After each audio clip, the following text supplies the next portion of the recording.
You guys all ready? All right. I'd like to welcome everybody to the women's basketball press conference. Thanks everybody for coming out this morning. I'm going to hand it over to President Dr. Ryan Ruda for some remarks, and then Athletic Director of Athletics, Greg McVeigh. So, Dr. Ruda, it's all yours. Absolutely. Well, none of you came here to hear what I have to say, but at the end of the day, selection of people is the most critical piece of what it is we do at Garden City Community College. And it is a task that we take very seriously. And I've got to say that and I want to applaud the committee, Greg, Colin, everybody that was involved for the work that they did, because it's one that we did a very thorough job on, and very excited to have our next women's head coach with us today. But I'm not going to let the cat out of the bag. I'm going to let Mr. McVeigh do that here as well. But excited to have this opportunity.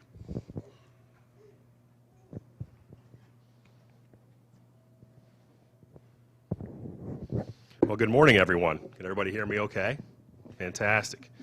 Well, it is a great day for Garden City Athletics today. We are very, very pleased to be here to start the future of our women's basketball team. Again, I cannot thank the committee enough. I can tell you we were very thorough. We had a great pool, a very deep pool. And so Ashley, Colin, Mike, Carla, Greg, if I'm missing somebody, Kelly, great job. We have an outstanding person here that's going to lead our program into the future. So it is with great pleasure that I have the opportunity to introduce the next head women's basketball coach. Hopefully the last one I have to do here, but absolutely you just never know. Omega Tandy comes to Garden City from the great basketball state of Indiana, where she has been the head women's basketball coach at Mississinawa High School. It's a hard one to say because it's way up north, in Gas City, Indiana. She has collegiate coaching experience at the NCAA D1 University of Evansville, and where she has the opportunity to coach and develop Camry Williams and Sarah Dickey, who both played professionally overseas. Prior to Evansville, she was an assistant coach to Indiana Hall of Fame coach Stan Benge at Ben Davis High School in 2008, where they saw the Giants go 30-0 and won the state and national championships, led by two future WNBA players, Alex Bentley and Bria Goss. Native of Indianapolis, Indiana, go Hoosiers, Omega was an NCAA Division I basketball student athlete at Duquesne and finished her career at Cleveland State University in 2004, where she led the team in scoring, three-point shooting, and minutes played. She is coming to Garden City with her husband, George IV, who played basketball at Cleveland State and professionally overseas in Germany, and her three children, Ave and Ray, Grace, and George V, or as we know, Cinco. We're fortunate to have a person of high character working with our student athletes. Without further ado, ladies and gentlemen, it is with great honor that I introduce Omega Tandy as our new head women's basketball coach.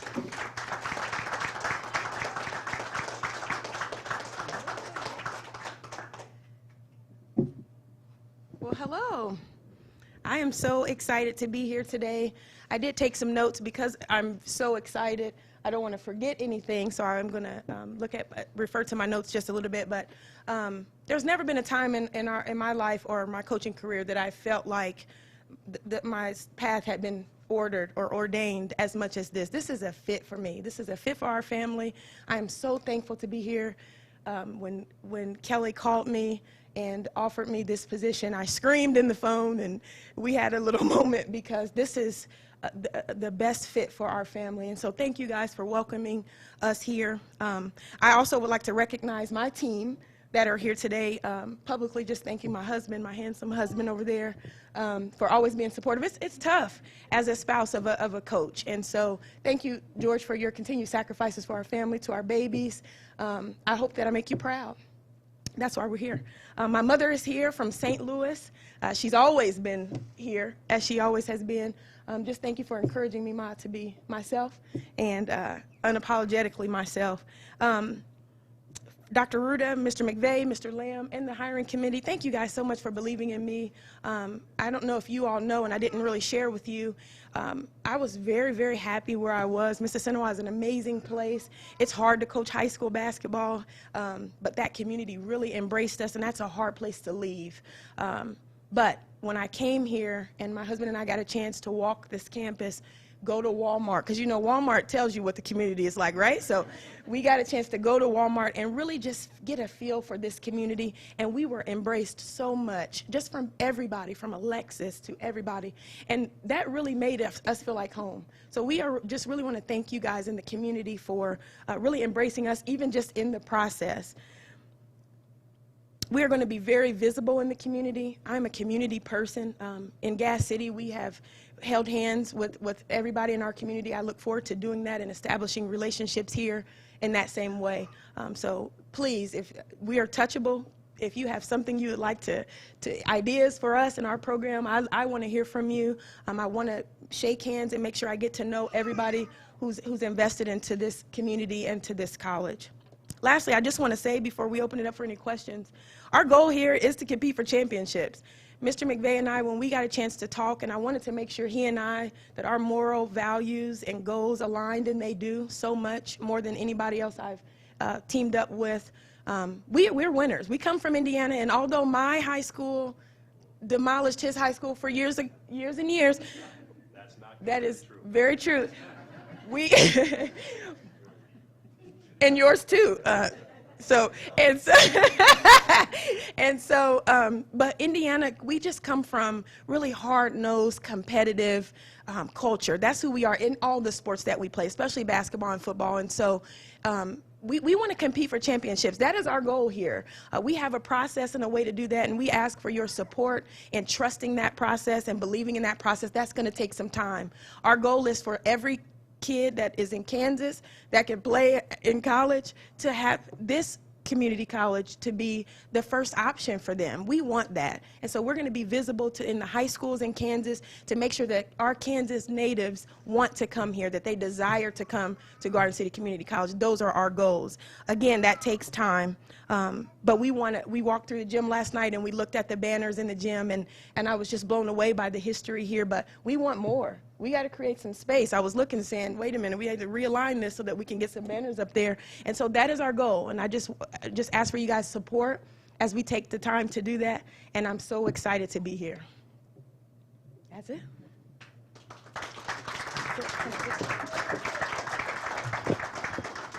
At this point, we'd like to take questions. So if anybody has any questions, please feel free to ask. You mentioned the Kansas kids, so let's start there. What's the biggest challenge? Because when you first come in, trying to get in-state players, because that's obviously the focus. So take us through your process as far as trying to get the best in-state kids. Absolutely. Right now, there are at least 2 teams in our conference that seem to dominate Kansas kids. And so our process is going to be in the high school gyms. As a high school basketball coach, sometimes understanding that we get overlooked in the recruiting process. Everybody wants to go to AAU games and link up with the AAU coaches, but the high school coaches really have their hands. They're the stakeholders with these kids, and so we have to be in the high schools.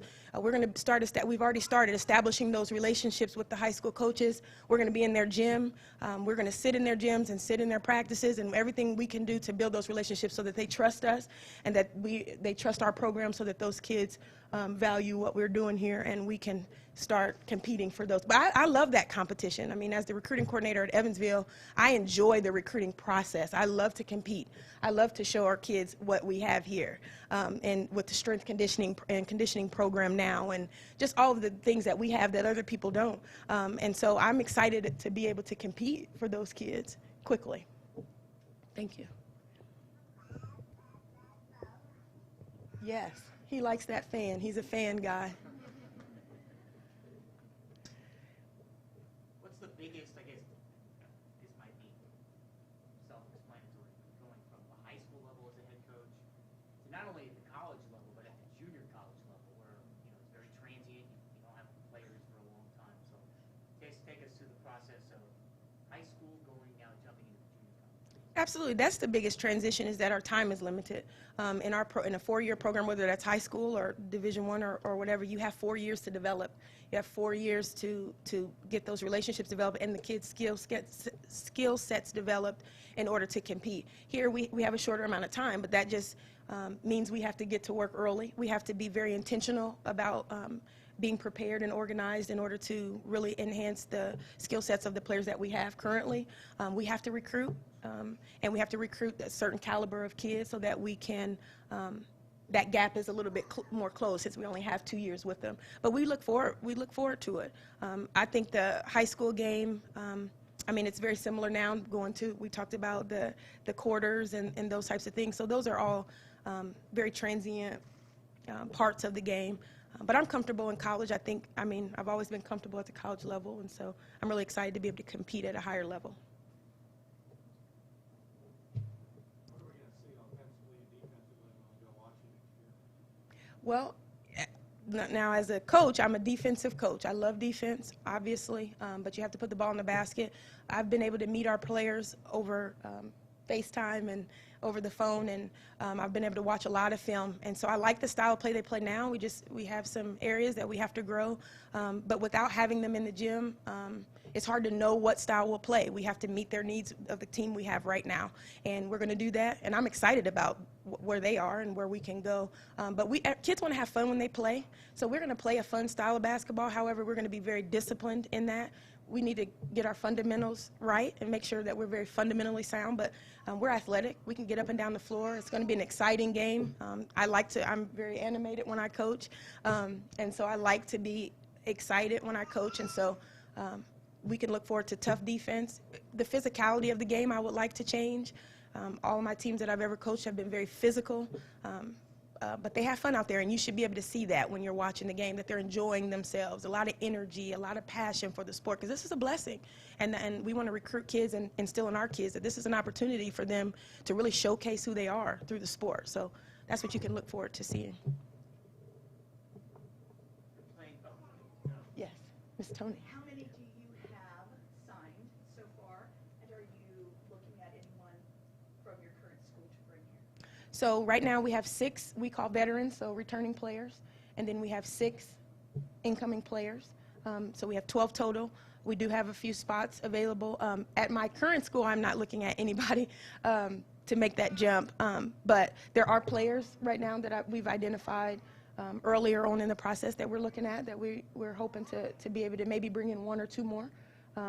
And we're in a tight timeline, so we're working together to get that taken care of. But yes, we're looking at a couple more players for this season. As a player, I know you're a three-point shooter, you play a lot of minutes.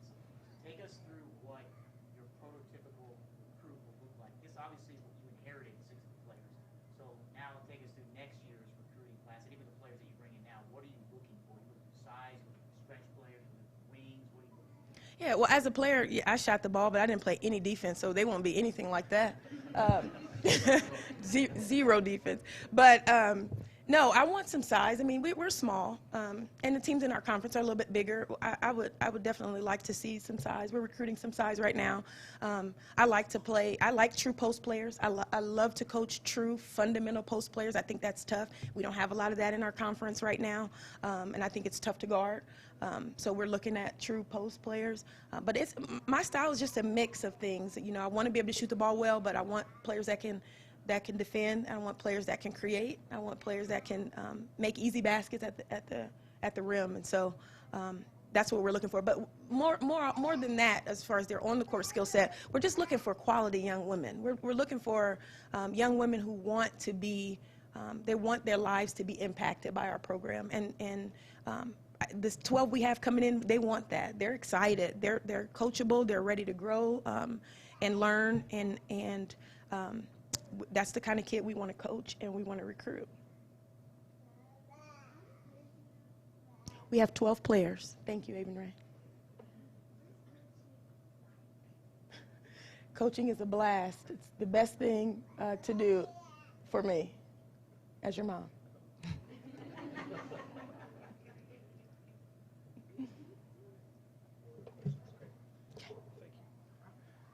Let's give her a round of applause, please.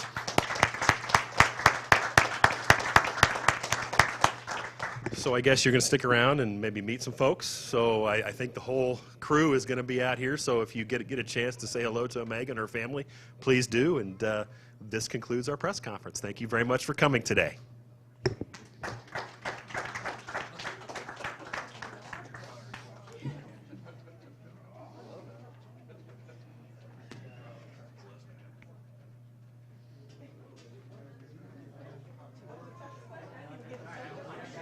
That was a tough question. What's it like coaching, Mom? You know, come on.